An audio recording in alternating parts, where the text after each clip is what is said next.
I haven't seen it in a long time. Last time I saw him. Well, hello, folks. Dave here from Barstools and Bandtalk, my good friend Sean. Well, howdy ho. I'm not in the shop, but there I am. Okay. So we're out on location again because we love doing this shit. And I'm going to let Sean bring this next guest on because this may get a little dirty. Maybe not dirty. You know what? We're just going to see what happens because there's some important stuff we want to talk about. And if you don't like it, tune out. Yeah. So we're just going to get my mug in the shot here. So mid this week, a guy that I haven't seen for a long time, Andy Deveau, had a post. And the post was, and we'll talk about it, but essentially it was the amount of people that are being affected by what's going on right now and how everybody's out of work. Nobody's doing anything about it. Nobody's drawing any attention to it. I shared the post and it went crazy. And then Andy and I started texting and then we talked. And, come to find out, and I'm not surprised, Andy and I are both super passionate about this topic. I've been kind of poking at it with a stick. Not going to lie, he got me a little riled up when I was on the phone, and we just figured that, hey, you know what, we're going to have this chat because a lot of people don't realize. I mean, they think they know, but this is going to be straight from the horse's mouth. This is a guy that needs no introduction, worked with Theory of a Dead Man, Natalie McMaster, the who's who, and he's not working right now. And it sucks when talented people don't get to work, but it sucks even worse when talented people don't get to work because other people aren't doing anything to help them work. So without further ado, my good friend, Andy Deveau. Hey folks. Right on. How's it going? So Andy, just before we get started, just share the post, what it was, because I mean, it was funny. I was getting ready to dry my hair to go to work and I read it and I'm like, it just knocked me on my ass. Yeah. Essentially, around the world, some people are, trying to bring awareness to the fact that, everyone understands that the entertainment industry right now is, well, non-existent for lack of better terms. But nobody really realizes the big effect and how many people it's really affecting. Right. So really, when that post came up, it was actually written by somebody in the U.S.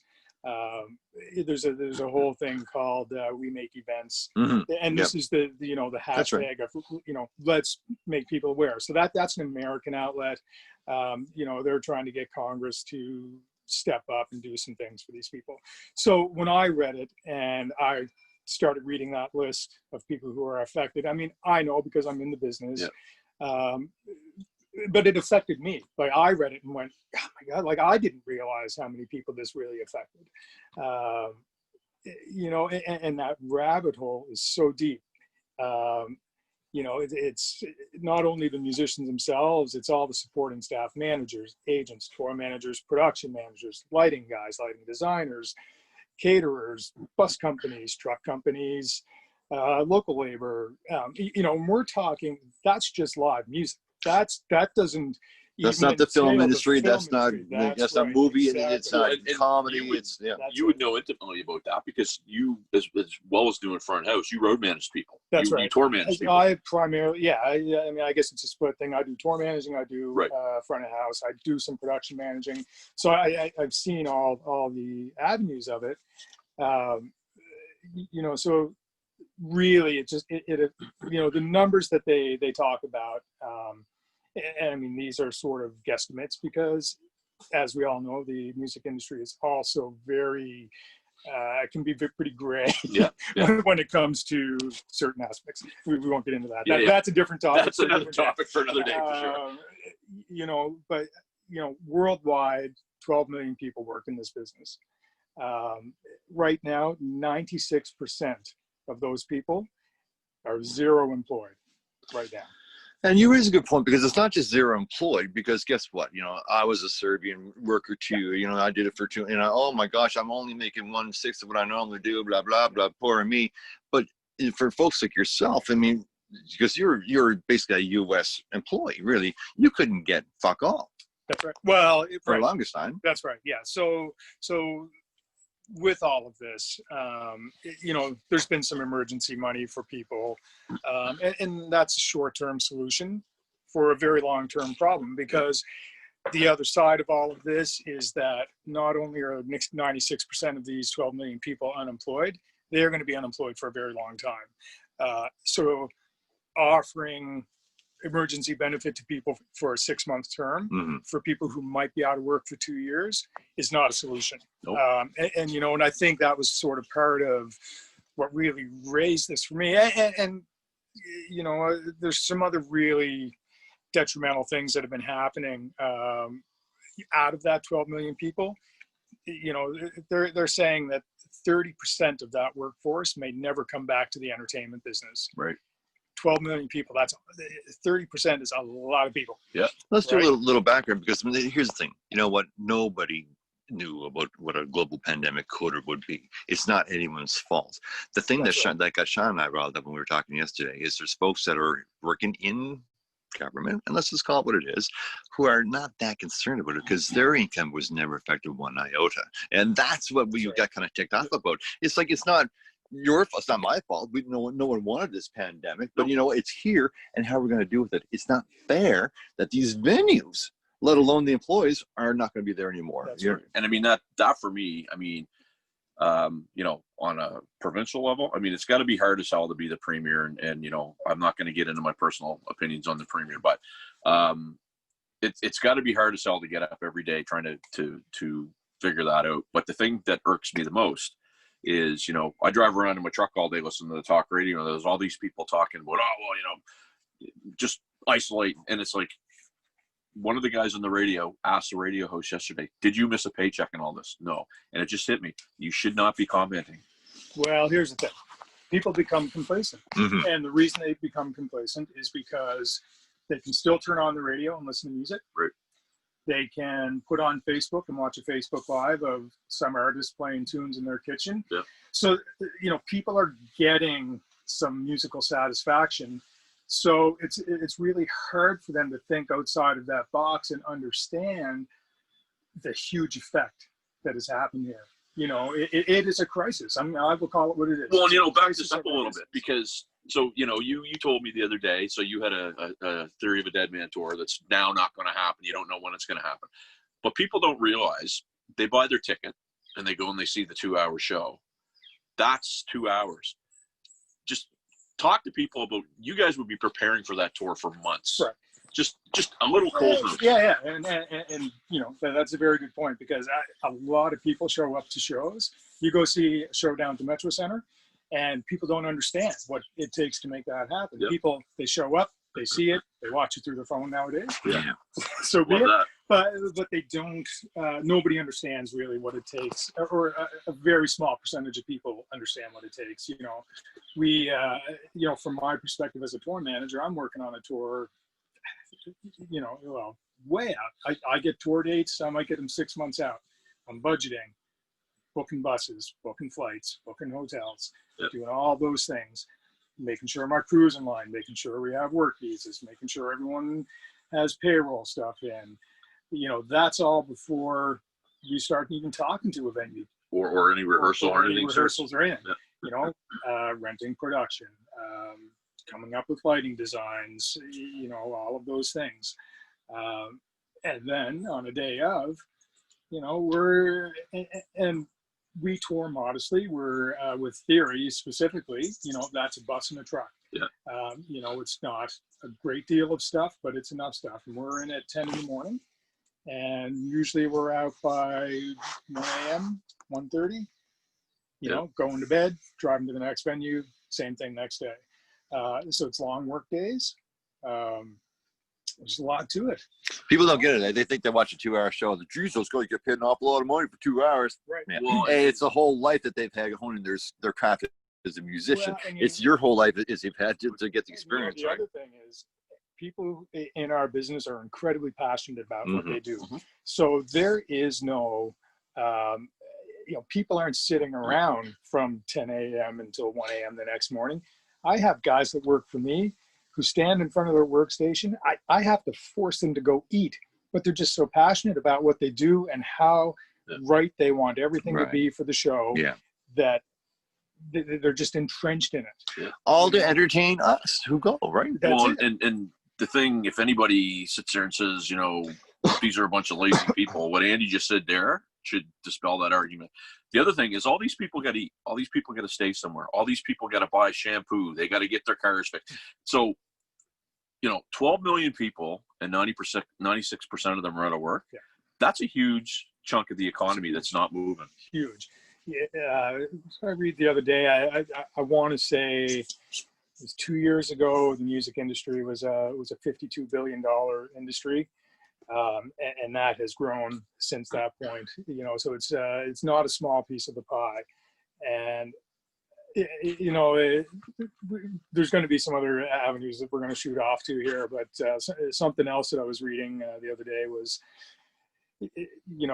80% they did a poll in Canada, and 80% of the people polled said digital music will not replace live music in their mind. Mm-hmm. So that's fantastic. I mean, that's a great thing, and I think we should all take that as a really positive thing.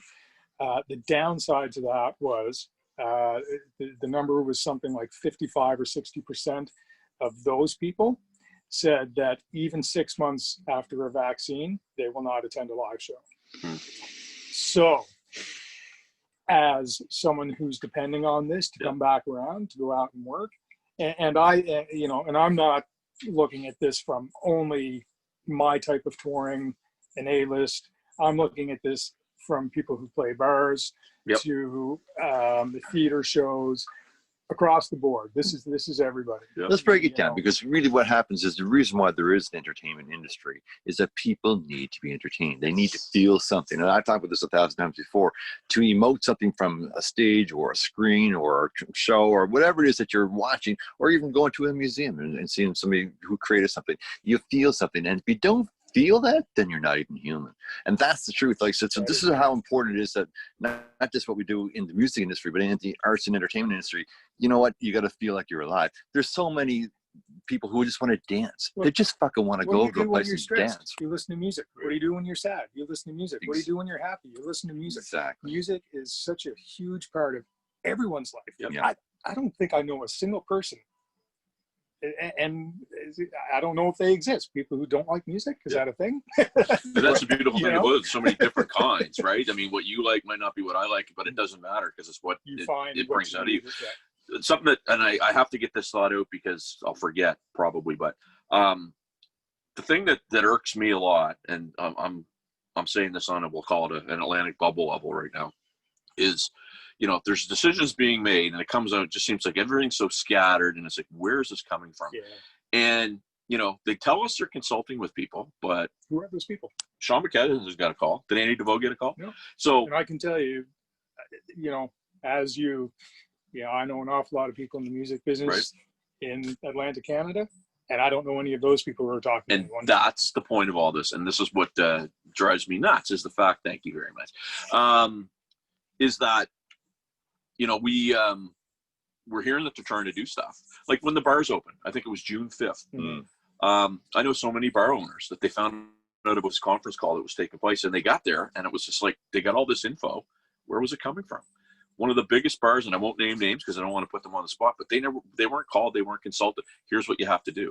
So it's almost like the government's going, oh, we're doing you a favor by allowing you to open, but we're not talking to anybody that's actually pumping the beer or loading in the gear or whatever. Hey. It's the associations, it's the policymakers, not the let's take that to another level.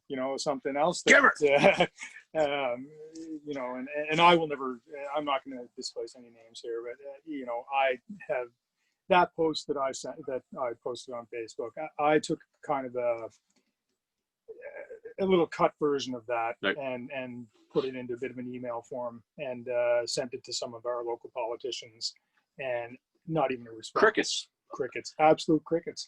And there is some grant money available. Mm-hmm.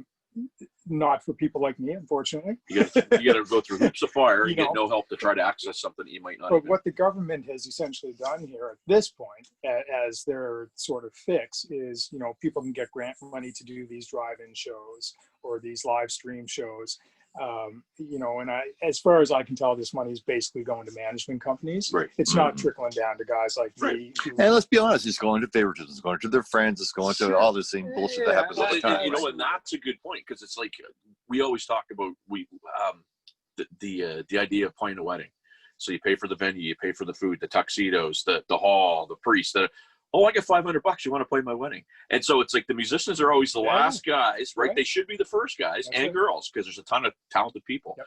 But they're always the heel. They're always the last people at the dance. Yeah. And they're probably the most important ones. And when I say musicians, I mean anybody that's putting any type of production together. And that's it's we talk musicians, but it's still, you're the guy that's the band's long gone, and you're the one wrapping cables and putting stuff away and making sure it's all put away and so preparing for the next place. A little bit further to that whole point is that. So again, so say that again. Not one politician has gotten back to you. Not one. Okay, that's interesting. So not one politician, and I happen to know an awful lot of politician friends.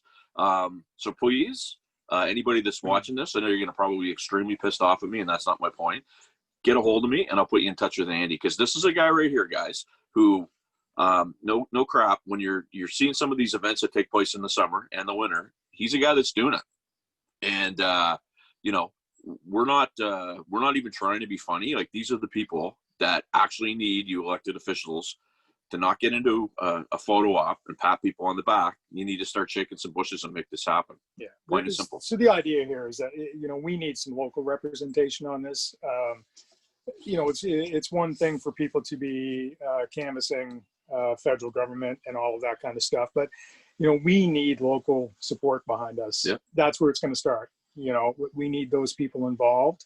We need them to understand what's going on. We need them to understand how many people are really affected by this, and that the things that they're currently doing, and I you know, people are going to be pissed off at me for saying this, I think, but you know, these are Band-Aids right now. Yeah. Drive-in shows are Band-Aids. Live stream shows are Band-Aids. And I understand it's helping the musicians get back to doing something, but that can't be a long-term reality to live entertainment. And there needs to be a plan. There needs to be help. And this is it. We need to start focusing on this. And it's been crickets everywhere. Well, I would say not even just politicians. I think across the board, everyone's trying to Band-Aid it. Yep. And going, no, it's good enough. Well, and the interesting thing, you know, all these buzz phrases, stay the boys at home, we're in this together. We're not in it together. And I hate to say that. Like, we are in terms of everybody's involved in it. There's certain pockets that are getting help, and there's certain pockets that aren't. That's right. So I'll give you an example. So they announced that 4 venues in Nova Scotia are going to open. Scotiabank Center, Center 200, couple racetracks. And it was like, yay, they're open. A question was asked, you know, are they going to be able to make it financially viable? The answer was, that's not our problem. They have to come up with. So how's that a solution? You're opening the door and saying they can We're allowing you to open it, but you need to have the plan. Right. And more than that, it's like, again, these are unprecedented times. Go fuck yourself, COVID. At the end of the day, like, we don't know. Nobody really knows. And the fact that there's experts that are telling us what we can and can't do kind of makes me mad, because it's a double-edged sword. It's like, how can you say that you can't have live events until 2022? Who knows that? Well, let's do a little show 101, what it takes to put on a show. And I'll explain to you why this is going to fail. My humble opinion. Give her. Why this is going to fail. Yeah, please. You know, you take a venue like Scotiabank Center. So they're going to open it up. Are they going to allow live music? Let's say they do. Say by spring, they say, okay, no problem, we can do live music. Social distancing needs to be in place. So we're going to be at a very reduced capacity. So what's reduced capacity? They're going to allow, well, I heard from Moosehead games, and I could 200 people per section. 200 people per section. And you have to stay in your section, and you all get it. Like, so it's kind of like, you know, if you're, you know, section 28, row M, seat 8, you got to use the can. You got to wait for 200 people to go to the can with you. Right. You exactly. know what I mean? So to that point, I don't know a single band that could walk into that venue, right, and put on a show for even remotely what the revenue of that show can be. Is it revenue? Well, it holds 10,000, so you can have what, just 40%? So you can have maximum. No, you can have 100% of the capacity. That's yeah.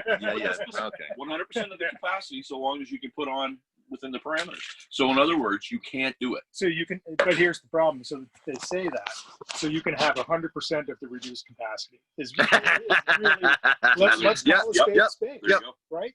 So let's use a better example. So, well, look at Monty's. Monty's has 400 people. They said you can have all 400 people in, but I'm telling you right now, if they're within 6 feet of each other, we're shutting you the fuck down. Right. So you're setting you up for failure. So you can put 50 people in. Really? Yes. Okay. Yes. Because you know, there's some real deep conversation we could have about a lot of things about why this is not going to work. But Okay. essentially, it's money, because you just can't put enough bums in seats with reduced capacities to pay show expenses, artists, and all the things that go along with it.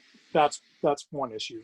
So anyone who's really doing reduced capacity shows right now, it's local entertainment, because that's all they can afford to pay, because there's no money coming. Well, and you know what? Put some. And I'm not going to ask you to name names or artists. Put some hard numbers for one show at Scotiabank Center for a type of show that you're doing.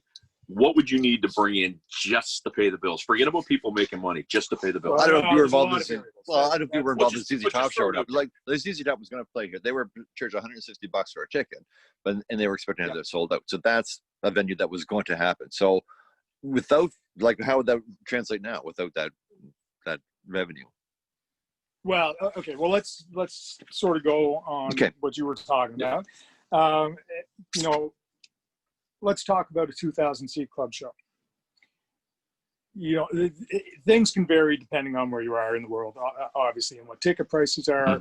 But, you know, let's call it somewhere between 40 and 50 grand to put on a show. Okay. Just to put on the show. So that's paying all the expenses, you know, renting the venue, paying for any production, paying for security, all of those normal things. So now what we do is we take COVID into consideration, and now that 2,000 seat venue is effectively 250. Yeah. Let's say even at the high, $50 ticket price. So what's that? 12.5 in revenue, 13-ish. You're underwater already, right? So you're 40 grand in the hole before you even start. Yeah. Not to mention now, because of COVID, there's new measures that are going to come into place that are going to cost you a whole bunch of money. Yeah. So what used to cost 40 grand to put on a show is probably costing you 50, because now you need extra medical staff and testing, barricade between sections so people, it just, I mean, the list goes on. And when I say we're setting it up to fail, like this whole idea that this is going to be the way forward, it's just a falsehood. It can't happen that way, and it won't happen that way, not to any grand scale. Well, let me play a little devil's advocate here for you, because here's something that people are going to ask. It's like, yeah, I get it, Andy, and I feel your pain, but gosh, are you the guy that's going to go to the club? Aren't you scared about getting the COVID disease? You know, like Sean and I had this conversation. Well, let me answer for you. I'll go in a heartbeat, and I'll tell you why.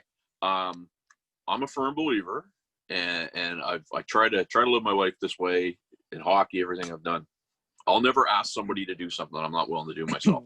So if I tell people to go to the clubs, I'll go to the clubs, and I wouldn't put that on anybody else. And maybe I'm stupid, but I'm so passionate about this point because really nobody's doing anything, and it frankly is pissing me off. And again, I've got a ton of people that are friends of mine that are politicians, and I've had this discussion with them. And I hate to say that, you know, you get in there with all kinds of piss and vinegar, and you want to change the world, and then you get in, you kind of just go into the stream, but that feels to me like what's going on right now. Yeah. So I concur. So sorry to cut you off, but that's my response. Yeah, no, and you're absolutely right. You know, and to all of this, now venues are going under. Yeah. Festivals are going away. Your promoters are going under. A lot of independent promoters are disappearing. And I'm going to get myself into trouble again here, but you know, that's going to lead to a whole other shitstorm, because what's going to end up happening here is your Live Nations and AEGs are going to eat these guys alive. Yep. Because they have the money. There'll be a monopoly, and it's a hard enough go as it is. Yep. You know, and look, I have a lot of friends at Live Nation. I do a lot of shows with them, but that can't be the way forward. We need our local promoters, and it's without help, man. I'm telling you that this is it's not going to bode. So, do we have a solution? I mean, let's talk about that for a second too, because I mean, these again are unprecedented times. No one wanted this to happen. We get it. We totally understand. But to your point, if you have 12 million people in the industry who are out of work and not really trained to do much else, that's a huge burden on the economy. Now, what it doesn't matter if you're in the car business, the real estate business, whatever, people, like, it's going to be a big deal. So what's the solution then, guys? Well, first off, I mean, 12 million people. Yeah. You know how many people I know that hate going to their job every day? Yep. Well, you know what? In 12 our million business, 12 million people love going to their job. Absolutely. That's a very good point. And if those 12 million people could go to work tomorrow, I can't think of one who wouldn't want to go. You know, that's to that point. Because they're passionate. They're artists. And I think, and this is my personal opinion, having dealt with government before, having dealt with, you know, people in our government and in the province, the idea is, instead of going to the Andy Deveaux or whatever, they go to the people that are it's the 30,000 foot view. So they'll go and talk to the guy that's representing Andy Deveau, who may or may not give Andy Deveau's point of view. That's right. They're not talking to Andy Deveau or Sean McKenna or Dave McPherson. So what ends up happening is you get a watered down sort of point of view. And in my opinion, you know, if we were to have a politician come out in your tour, go talk to the guy that's catering. Well, you know, Right? And we knew this was going to get a little interesting. Give her. But look, It's a safe those place. politicians talk to people in high places. Yep. They don't talk to me's. They don't, you know, they don't talk to the other people like me who are doing what I do. And it's been my experience that most of those people care about those people. You know, when politicians talk to these guys, you know, these guys don't have my best interest at heart. Yep. They have their best interest at heart. And I guess that's the whole point of this. We need to do something. And do I personally have a plan? I don't.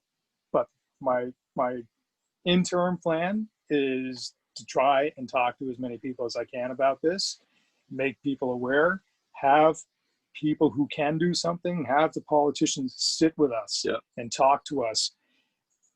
One of the big problems is that they don't understand how this works at the best of times. So how can they fucking make it work during a pandemic? And that's right. And I'll tell you, and we have to show this to one of my favorite radio guys, Sheldon McLeod, because Sheldon had us on the show. He's very supportive of music. He had a guy from, it was one of the Ipsos Read or whatever, and they did a poll on this, and the poll was about, will you go back to live venues? And the guy painted a bleak picture, but Sheldon's always promoted. And this is a guy we're gonna send Sheldon a note, tell him to watch this, because he will be a guy that will get something going.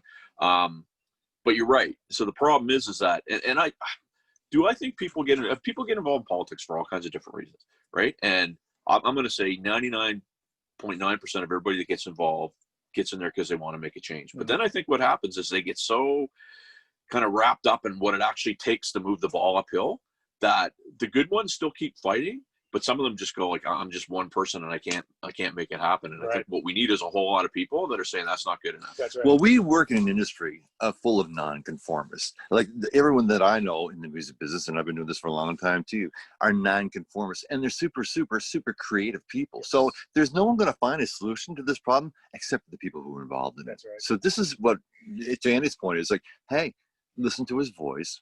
Let's have a conversation. There's people who are experts in this field that can probably help you find a solution, because we need a solution. That's right. That you nailed it. You nailed it. Okay, see you later. Peace out. All right. You know, I saw a great T-shirt the other day on Facebook, and whether you like it or not, Nikki Sixx for president. And basically what it was is that's a guy that would get in there, shake the bushes, and we're trying to get Nikki Sixx on the show. So hey, hit us up. But anyway, I got you. okay, there you go. And so here's the thing. If you're not living it, you don't know. Over here, over here, over here, over here. So if you're not living it, you don't know. So it would be like me having a conversation with Andy about mixing drums, and I can barely work the volume of my stereo. So, you know, this is a guy who, you know, he's a musician for starters, but he does this, and this is a guy that we need to be talking to, and you folks need to be talking to. So let's just change gears a little bit now. So, you know, you and I talked, met your lovely wife when she was going out there. So what's it done for you personally in terms of trying to keep things afloat? Well, I will say this. You know, I tour a lot. I'm not home a lot. I'm not home ever in the summer. So it's been great. What'd you say to me the other day? I was able to get a workout in there. Or I'll text you after my workout. You know, it's time that I'll never have again. Yeah. I look at it that way. You know, I have 2 small boys who are really enjoying having me around. Yeah. You know what? I forgot what it was like to be here in summertime. Yeah. I've been sitting out on this deck enjoying life a little bit. You know, for 6 months. I flew home on March 1st. I haven't done one single show since March 1st, and I've been trying to make the best of it. I'm trying to enjoy being with my family, which has been fantastic. We've had some great adventures, but now I'm looking at this 6 months in and seeing what's going on around me, and now I'm pissed off because that was great. That 6 months was amazing. Sure. But you know what? The reality is now set in, and we need to make a living. Thank you very much for the Serbian income, but guess what? It ain't the fucking enough. Well, you know, and it's funny because the music business is really our form of being in the Navy, right? You're away from your family for a long time. Much worse benefits and pension plan, though. Yes, Right. exactly. But my point is people don't understand. I mean, like, you know, you're away from your family. I've seen your wife at the rink with 2 kids. That's right. Where's Andy? Oh, I think he's in Vegas. Oh, he's in Germany. And it's like, you know, one part of me goes, geez, I'm really envious. And the other part goes, I mean, I don't sleep well in hotels and stuff like that. So, so it's like, really, and this just came to me now. I mean, you know, when you're away, you want to be home. When you're home, you want to be away. But I mean, you got a void of like a real weirdness of. Well, hey, look, let's take the glamour out of all of this for everybody. Yep. And just say for the record that I don't ever see anything. Right. You know, people, it must be great to go out and see the world. I see shit. I see the inside of a bus. I see the inside of a venue. Yep. I eat at restaurants every night, which is disgusting. You know, there's no glamour. And that's all to put on the show for people, which you know they what? don't understand. Because and you know what? It's a job. It's a career. Yep. It's, you know, we're not some circus act out there. You know, and I know a lot of people think that these are circus cats out here. Yep. You know, running, being roadies. These are very highly skilled people doing this stuff, and the days of that circus act thing are done. Yeah. It doesn't really exist anymore. It is all highly skilled, trained people who have careers who now have nothing. Right. You know what? I'm going to call you on that because I don't believe it. Here's why I don't believe it. Because there's a reason why you do what you do. It's the reason you said earlier. You're passionate about it, right? Yes, you're passionate about the music, the entertainment, the people, the band that you're with. Like, so you get it. You Sure. feel everything that they're feeling, and you want to put on the best show you can for the people who are paying the money for the value that they, you know, that they deserve. And you're the guy that's going to give them the value. I think that's why we get into this business. Yep. Because of that passion. Yeah. And then I think as time rolls on, you know, I can tell, I mean, I have changed immensely in my attitude towards the music business and all of it. And I take my profession incredibly seriously now. That's my point. You know, but had I not been passionate about music and shows, I wouldn't be here doing what I do. Yeah. Well, here's the interesting thing. So we talk about this all the time, how people from around here don't think that they can get out of Atlantic Canada. Andy's from Port Hawkesbury. He grew up in Port Hawkesbury. Good keeper, la. Right. Hey, look, you'd be surprised how many guys we have living in this city. Thank you. That's where I was going with that. Who do high-level touring. It's a haven. People love it here. I'm telling you, there's guys living out here that you don't even know they're out here. Yep. And, you know, we all keep in touch, and they all live in their little spots of the city. People working for high-profile acts, and you would never know it. It's like the guys that work in Santa's workshop. You never, you know, toys just show up, right? The toys just show up, and you don't know who they are. But I mean, I remember we were just talking about the night that we went to your bachelor party. Yep. So there was Ed, there was you, there was Scott. Yep. All guys, like, they're sitting around talking about Trans-Siberian Orchestra and Weird Al and all this stuff, and it was like, and these are all dudes from Nova Scotia. That's right. So freaking cool, and people don't realize it's that. immensely cool. Right. You know, I'll give a shout out to Scott right now. You know, Scott's currently monitor engineer for Foreigner. You know, there's an immense amount of talent that comes out of the East Coast, and we're just, you know, it's a hard-working society out here. and it pays off, Yeah. you know, and it's, So here's the question, because I just don't want people to hear that differently. Would you trade it for anything else? Is there another career you'd rather do more? See? So fucking help them out is what we're trying to Well, say. and I mean, the interesting thing too is, I mean, you're equivalent to an MBA in many different things. So people think that we're dummies in the music industry, but just you're a little bit about what you're talking about. well, you know, it's interesting because, you know, and I hate to say this, and it's not something I like to talk about, but, you know, the conversation has come up in my household. If this thing continues on for any length of time, Right. then what? Right. If I have to leave this career and do something else with my life, what is that? And how does any of what I do transfer to something where I can make a living that's going to support my family? Well, I tell you what, we'll say it right here. I'll run for mayor. Andy will be my candidate. There you go. People have asked me to run for politics. If it gets to that, my money's on Andy Deveau right there. Because Thanks. I mean, Well, thanks. well, and I mean, Right. obviously I know you, and I've talked to you about. I mean, I remember when you were working with Natalie McMaster. Yeah. Some of the stuff that you were talking about there was just, to me, was mind blowing, because it's just I know, but I don't know because I don't think about it, right? Sure. You know, And people don't. People Right. don't think, and that's, you know, I think that's exactly why people aren't aware of the enormity of what's going on, because they don't understand what it takes, and that there are some very intelligent people out here making this whole thing go. Yep. On every level. Yep. You know, not just arena tours or what have you, but on every single level. You know, there's very intelligent, skilled people out here doing all this stuff. Brings you back to what we said a little earlier, because again, we're looking for solutions.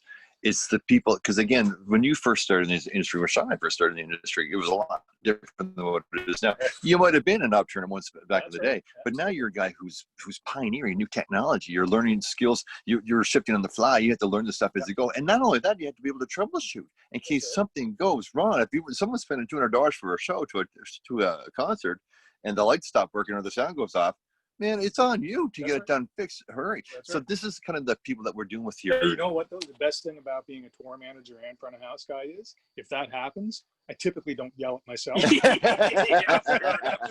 That's a very good point. It's a very good point. So that is the upside of doing the two jobs at once. But you know, it's funny too, because a lot of people equate what you do to the Spinal Tap movie, that their manager, where, you know, you're coming in with the cricket bat, you know, they don't take into account now, especially nowadays, that it's really there's not a lot of CEOs of companies that could go in and be a tour manager of a show like you do. No, it takes in the Spinal Tap scenario. I think that used to be a thing back in the day. I mean, I know some older fellows in the business who I can completely see that whole thing. But you know, I think the business has shifted quite a lot. You know, I was saying, you know, there's a lot of really intelligent, skilled people out here working. That's right. And I think that shift has just gotten rid of a lot of that. And, you know, it's interesting because, you know, back in the day, a tour manager would try to advance a show, and they'd have to stop the bus on the side of the road. He'd have to find a payphone, call the venue, advance, you know. So it was, I think, probably really hard for them to get details all worked out before showing up. Right. And then when you show up, it's a giant shit show because, you know, just because of the nature of the way it was. Now with technology, if there's anything left on the table before you show up for a gig, you haven't done your job. So as far as I'm concerned, walking into this thing, if I haven't done my job, I'm going to have a shitty day. If I have done my job, I don't have to be that guy. You can't go wrong. Yeah. So you know what? So you're your own worst enemy if you don't do what you're supposed to. You just uncorked my little brain here, because we're talking about what solutions are, and I think it starts at, there's a whole bunch of very talented people such as yourself that you have connections to, that I think we have to get them out there and start getting people aware of what's taking place. Even, you know what, if we need to just start talking about it first, if that's where it starts, there's a conversation that this is what we're here for today. You know, like I really wanted Andy to get mad, start yelling and screaming. I love when people swear. I guess it's only me swearing today. But some people would argue with you. But really, I'm too old for that. If it starts there where there's a conversation and then it ensues to maybe to sit down to a meeting or whatever, that's the Sean's point. It has to start somewhere. So let's start it now. Yeah. Well, that's the thing. And obviously through this little thing that started out as a fun little venture, I mean, no word of a lie, we had I don't know if you remember Peter Ettinger, but Peter passed away. Yes, I saw that. And Dave and I, the day after we found out, got in an argument. And my point was, we got a lot of people that are depending on us to get it out there. And Dave thought that we were going to take advantage of the situation. And I'm like, guess what? We don't get to choose that now, because we've stuck our ugly mugs out there so much. People are depending on us to do something. Sure. And this is the same thing. This is, we need to tap into our group, your group, and get well, the look, ball rolling. I just finished saying that, it's been 6 months of fun and fun in the sun, and now it's time to get real. Let's roll up the Well, I sleeves. think it's, kind of just the evolution of what you guys have done, because it was fantastic. I was loving looking at all the old photos and all the old pictures and seeing all that stuff. It was fantastic, and it was really feel good. Yeah. But I think the evolution of it all has taken us now, and I'm glad I reached out to you about this. Well, I am too. And just to say, hey, let's try to have a chat about this. Because I think it needs to be done, and happy days are over. Jesus, but it's true. Let's it's true. buckle down. You know what? Yeah. It's true, but because he raises a good point. It's not just Andy, out here talking about it. There's 12 million people in the same boat. So you know what? It's time to get serious. But look, I don't want to speak for all 12 million. I don't even want to speak for the couple of thousand that are here in Nova Speak for yourself Scotia. first and see where it goes. Exactly. Yeah. I'm speaking my point of view on this, and my brothers and sisters who are in the industry. I hope you speak up as well. Yeah, good point. And my throwdown and all this. I mean, through working in minor hockey, I've been blessed to meet all kinds of politicians whose kids have played, and I was in a position of influence there, and I know a lot of those people. It's shame on me for maybe sitting back and not doing enough, but that's going to change because, I won't name names on this, but I can think of 5 people right now that I will get on the phone and talk to, and we'll get the ball rolling, because it needs to happen, man. It needs to happen. It's important. It's people's livelihood. And let's be honest, if you're watching this right now, and maybe you work at the hospital, maybe you work at the mall, maybe you work in the car industry, maybe you're a real estate agent, guess what? Your industry is affected too. But everyone who's not working, who's not earning their full potential, your industry is going to be affected too. So it's collectively, no one wanted it to happen. No one has a real solution, but if we start talking about it, maybe we'll find something. Yeah, concur 100%, and something else, as you guys know, this industry it's a family. It's like, it is, honestly, it's like more so now than I've ever known before. Honest to God, 12 million people family. This is what it is.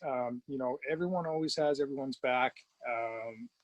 We're all in it together, and we need to stick together. We are in it together, but I feel like some of us are in it together, and some of us are kind of in it with other people. That almost sounds like an infomercial for a swingers dating site. I don't know. Look, I'm trying to walk that thin line here, Sean. You're coming right across. So well, I mean, if we're going to get into it, we got to get into it. And I get what you're saying, but it's just for me, it's insert the porn music. No, well, it just nothing drives me more bananas than when a solution might be right in front of you, and people don't want to ask the right people or ask the right questions, and they just it'll fix itself. And this isn't going to fix itself. I think there's an awful lot of smart people that'll have an awful lot of great ideas that if they come together and figure, and it's going to be baby steps. It's and again, I don't begrudge anybody that's making any decisions provincially or whatever, because it's a tough job. Yeah.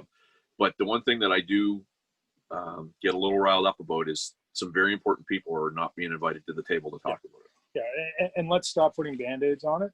Yeah. And let's start talking about long-term and fixing this thing. Because you're not going to fix it just by throwing $2,000 at it. That's not going to fix it. That's not going to fix the situation. No, and it's, take it beyond that. Like, it's not even just about putting money in people's pockets. That is a big part of it. But, we're talking about an industry that is literally on the brink of never existing again. And You know, to be a fair, it's reality. always been volatile. It's Yeah. always been volatile. And in Well, our yeah. lifetime, you know, I mean, we're all in our 50s, you know what I mean? Or we're almost 50s, young Almost. fella. Close. Anyhow, but like we've seen it be that fragile, for lack of a better word, and we've seen it watch the, you know, the 70s with the disco and the rock thing went away, and then we watched it with in the 80s when the big production was happening, it was exciting, but then it got complacent, and then the smoking went away, and then this blah blah blah, Well, everything went up. So it's changed dramatically every time. It's a volatile industry, it and is. that's just in the bars. We're talking about the major centers, the music Well, industry. yeah, but it starts there. You know, I was actually reading. Someone had posted on your guys' Facebook page about the Canadian music industry dying. Right. I was reading this the other day, and I was reading through all the stuff, and it was like, you know, I agreed with a lot of what was being said, but you know, there's a bigger picture there that's happening right now, and it's a scary picture because, you know, Canada is, because of our geographical build, it's hard enough to tour in Canada as it is. That's right. So now you start removing these venues who can't stay afloat, and it's the festivals. I was going to say it's getting even worse because I watched a report the other night that, you know, CNE in Toronto, that may shut down. Jeez. PNE in Vancouver, Right. bankrupt, right? So what happens is, you know, tours typically don't happen in Canada in the summertime. Everyone counts on the festivals. We have a real short season of good weather, so it's all festivals, and this is how bands travel across the country, playing these venues, the CNEs and all of that stuff, right? And playing these festivals. If those don't exist anymore, look, and the small venues who can't stay afloat through all of this, what's touring going to look like in Canada? Well, I mean, here's the other interesting thing. So I remember Mark Horton, he brought Florida Georgia Line into the Scotiabank Center. And I was at the Bowls Arena, and Mark calls me up. He goes, they're looking for an after party. And I'm sitting there going, okay, they just played. So now they brought money into the city through all that. And then they want to go and spend more money at the after party. And that's stuff people don't think about either. Oh, look. And if those venues go away, where are they going to have their after party? In Citadel Hill, sitting around drinking a couple beer, you know what I mean? Like, yeah, oh no, for sure. I mean, and that can spill out all over, you know, because you're talking, if you want to talk about big economics of a show, you know, a 12,000 person sellout at Scotiabank Center is restaurants, taxis, hotels, you know, all of that stuff is affected because there's not shows coming in. So I mean, the trickle down effect is just massive, and you know, it's, and you start to understand. I mean, obviously the Mooseheads are a big draw, but what needs to happen is that sort of mindset needs to spill out into the music industry, because the more shows, I mean, we talk about the tour industry, everybody that comes here that's from away raves about Halifax. I mean, I've had the opportunity to talk to so many people. When we were talking to Todd Zuckerman, Todd Zuckerman talks about going to Pizza Corner. What a great time. You know what I mean? And so, you know, that's the mindset that needs to happen in our industry. Like, hockey's great, love it, but that same mentality has to spill over into what we're doing. Do you hear what he said there? Because I mean, some of you think like, well, I'm at home right now because I work for the provincial government and I got my full salary right now. Yeah, I work in the tourism industry. You know, I work for tourism in Nova Scotia. I'm not getting, I'm getting my full pay right now. Your tourism industry will shut the frig down if people stop coming. And a lot of people that came here, you know, whether it be from touring to go see a festival or a band, or maybe they were working in the film industry, and that has already been screwed up, obviously. So there's a lot of things that are affected here, and we all got to take it pretty seriously. What's your closing thoughts? I got to pee. I'm over 50. It is what it is. You know what? My closing thought is this: take it seriously. It's a real thing. It's a crisis. Talk to your local politicians. That's where it's going to start. Get the word out. Make people aware. If you don't know anything about this business, hit me up on Facebook. I'm glad to talk about it. We'll connect. And you want to know what? Dave's going to pee, and I'm going to go grab my other phone, and we're going to make some calls right after this, and we're going to set some stuff up. And I just want to say thank you for coming on to the show. Yeah, well, thanks for having me. And I don't think we're done here. Like Sean said, like this is really was today, just kind of to get the conversation started. And this is what it is. It's kind of like, it's like Bell. Let's talk about it. You know, that this is what it has to be. We're going to start talking about it today, and then if we have people involved, we'll find a solution. Well, and I mean, you know, I don't, like I say, you know, Andy made a funny comment when we were talking. He goes, "We don't know each other great. We don't, but we know each other for 15 years." And I've never known the guy to get riled up or whatever. But when he called me, I could definitely see this was something. I was like, hey, if I can get Andy Deveau that riled up, let's get him on. So I really want him to swear or cry or punch a wall or something, but that's not today. Look where I am. exactly. Yeah. All right. So that's what we're gonna do. We'll break now. We'll get more information and we'll continue this conversation. Awesome. Thanks, guys. You know what? So thank you, Andy Deveau. Thanks for Barstools and Bandtalk for all your support, guys. And take this seriously. Okay, we're not done. And don't you like how Dave always gets the last shot? Hey, you watch, you can spin it around. Go fuck yourself. Yeah. Peace out. I'm gonna go grab my phone because there's Barstools